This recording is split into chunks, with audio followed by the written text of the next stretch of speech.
I am DokBrass, hailing from the mountainous area of Westchester, New York. The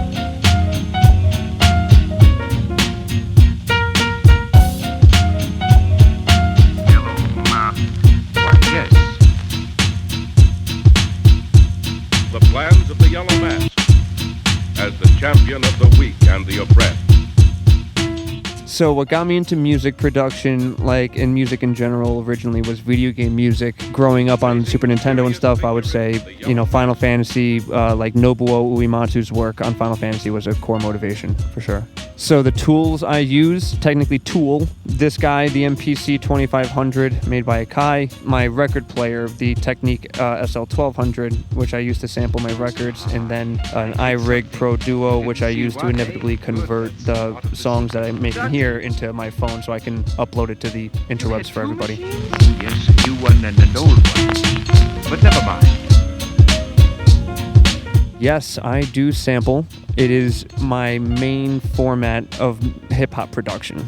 As to why, it's a bit of a rabbit hole to go into, but I'll definitely put into two main things. The first is that there are so many ways to hear a sample, and an example I use is a group I'm a part of, the Producers Corner. They have a weekly sample challenge, and you'll have 60 plus beats of people, and we're all listening to it. And even if they're chopping from the same portion, it's different expressions, it's different vibes, and so having one sample doesn't mean that we all hear the same thing. It all affects us differently, and then we express the hip-hop culture differently from it. So that is one main element. The second part of why is because, and Madlib said this best, there are artists that he would find from digging that none of us have ever heard of, but by us knowing him and listening to his music and being a fan of what he does, we then find out about that artist, and then we find out about new music.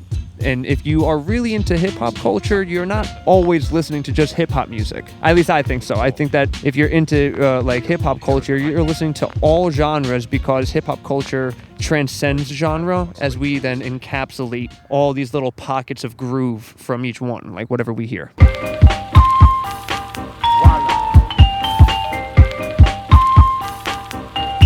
Yeah, so it's tough to say whether or not it's vital. I think it's important. I think it's super important and integral to the history that this is spawned from.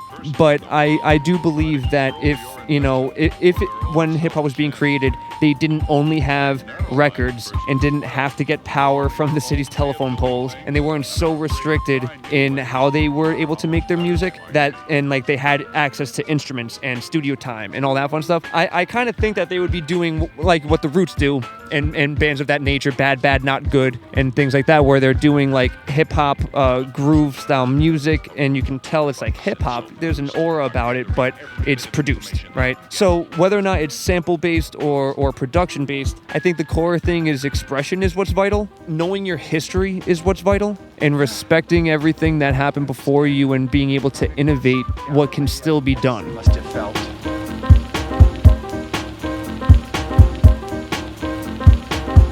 Technically, I didn't start on the MPC because, fun fact, I have a degree in audio engineering and I've been doing music for most of my life. Technically, where I started was doing clarinet in elementary school for music, right? But where I started doing production was in high school in class.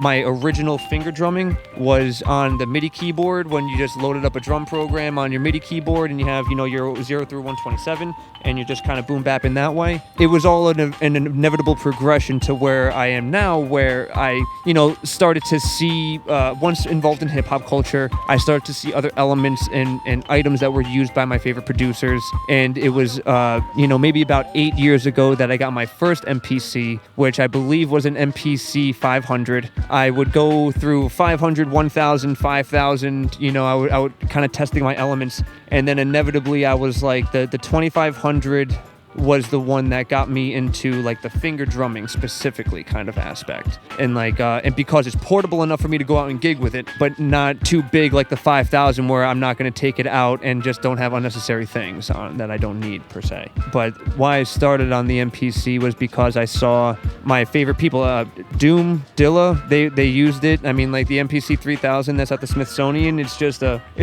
reason why that piece of equipment is integral to kind of how we did things, or at least how he did things, but what you can contribute to hip-hop culture with it. The door's slightly open. I started performing with the MPC, I guess a year and a half ago. I started DokBrass a little over 2 years ago. I would say probably, about 6 months or so, or like into posting on Instagram was when I got my first couple of opportunities of people who were like, oh, who's this weird dude who's like doing cool stuff, I guess, Like you got to go out and play shows to have proof that you can and that you have the gumption to want to express yourself live in front of people. I know it can take a lot, but it's important in your own craft if you want to grow, because you need to be able to stand up and say what you need to do without being behind a curtain. Yeah, being a performance artist literally was meant to be my superpower as DokBrass. That's where the whole persona came from. I realized that I was like, oh snap, I'm able to do this. Let's push the envelope. Funny enough, I saw a video from a few years ago of like me originally doing finger drumming. I was not impressed with myself. And when it came down to like realizing that I had a starting point, I was like, all right, let's get a persona going on. I'm a huge Doom fan. I love superhero. I'm a big comic nerd. And I say that knowing that some people are going to say, I'm also a comic nerd. But just prepare yourself for those kinds of conversations if you want to have that with me. I'm just going to throw that out there because I go deep, bro, I would say Aquaman is easily one of my favorite of all time, as well as Nightwing, Doctor Doom, Fantastic Four. I say Doctor Doom knowing that he's a villain / anti-hero. Deal with it. Fantastic Four. But I got others like Mr. Terrific, Hawkman. I like the underappreciated people. If you're gonna call yourself a comic nerd and all you read is Iron Man, you ain't a comic nerd.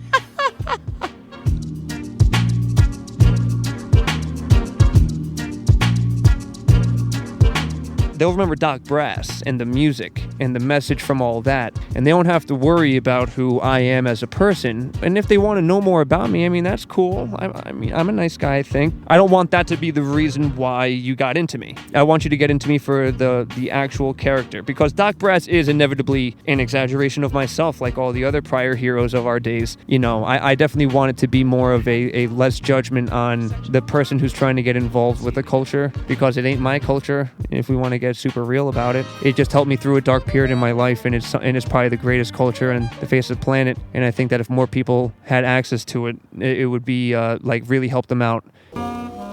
If a madman had it in his possession, could he make good that threat against the newspaper? Now, beat culture in particular, the beat is what got the MC to spit. It's what got the b-boy to breakdance. It's what got the graffiti artist to get down. It's the beat. The MC is the one who preached and the one who helped spread and the one who got us to and helped propel us in that regard, because having a voice in music can be a challenge. That's where the character and style of your music then becomes that much more important and uplifting. Now, as far as how I got involved with the beat culture of NYC, humbly speaking, as silly as it sounds, I just introduced myself.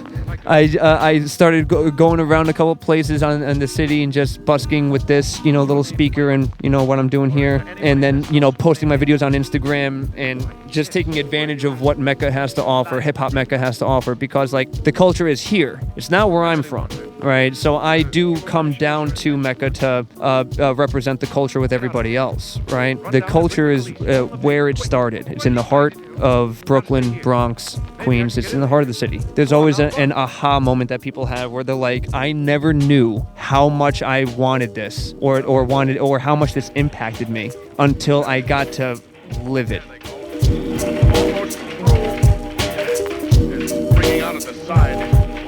When it comes down to what Brooklyn Beat Syndicate is, pardon the grand analogy here, but it's similar to having a Wu-Tang of producers that do live performance.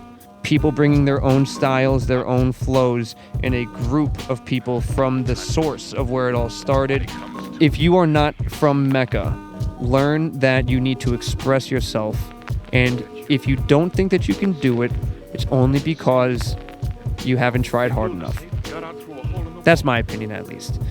Looking back at those videos from me years ago, I would not be where I am now if I kept doing what I was doing then. I kept pushing, I kept trying. When I got frustrated by not being able to do something, I didn't just stop. I would literally sit there and monotonously practice rhythms, pissing off my wife, to get to where I'm at now, which is being able to not just play kick, snare, hat, open hi-hat, and a few samples. It's polyrhythms of multi-percussive elements as well as off-time signatured hits of those samples. It's actually another reason why this culture is something that should be experienced live. Hey, Mike, there's the fire chief. She's looking at blaze with you. Grab your hat, Ken. Here we go. Yeah. The difference between a DJ and what we're doing is that a DJ can scratch and do their thing, but it's a pre-recorded set, generally speaking, when a lot of what we do is like improv. It's like jazz versus classical. Fun fact, when someone first broke the record on running a mile in a certain amount of time, 10 plus people then broke that record within 20 years of that record being broken. And the reason why is because someone else proved that it could be done, they proved that it was possible, they pushed the limits, and then others saw and pushed it again. Say, do more. I want others involved. I want more superheroes. Let's keep pushing those limits.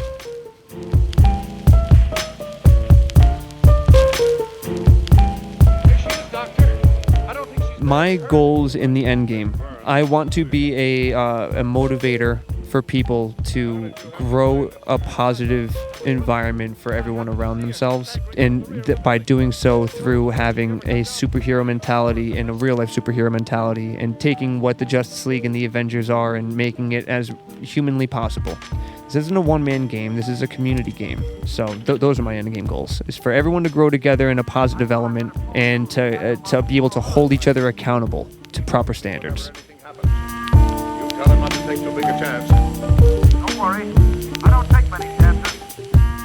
I did release 2 projects last year, a Brass Tale. Then you have Zark and Bards, which is me and an MC Decure. This year, you can stay tuned for a Brass Tale Volume 2, the next Zark and Bards adventure. I'm also very humbled to be doing a project, Scratchamental Volume 2, with the legendary DJ Flipside, which is DJ Flipside meets DokBrass. And that's going to be coming out either late 2019 or 2020. That can't be. Well, I'm not crazy, kid. Neither is Captain Drogon. We both saw him. You all right, Doc? We won't come to for a while.